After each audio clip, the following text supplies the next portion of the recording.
10টি সমঝোতা স্বাক্ষর করে দেশের স্বাধীনতা ও সার্বভৌমত্ব বিক্রি করার নীল নকশা বাস্তবায়ন করেছে সরকার, এই বলে অভিযোগ করছে গণতন্ত্র মঞ্চের নেতারা।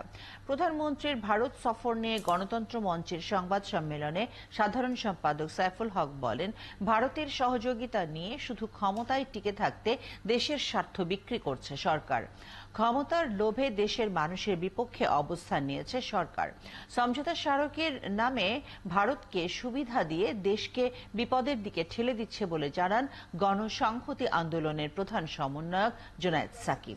নাগরিক ঐক্যের সভাপতি মাহমুদুর রহমান মান্না বলেন, তিস্তা প্রকল্পের কথা বলে প্রধানমন্ত্রী প্রমাণ করেছেন তিনি তিস্তার পানির ন্যায্য হিসাব চান না।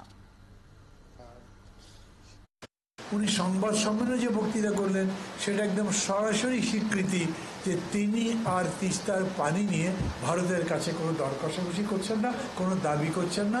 এই বিনিময়ে তিনি নিজেই বলেছেন এবং কি কি দিলে এই ক্ষমতায় থাকা যায়, দেশের স্বাধীনতা, দেশের বিভিন্ন অংশের দখলদারিত্ব, এগুলো যদি দিয়ে দেওয়া যায় তাহলে ক্ষমতায় থাকা যায়। সার্বভৌমত্ব যদি বিপন্ন হয় তাহলে সে বিপন্ন হবার আশঙ্কা হচ্ছে ভারতের দিক থেকে।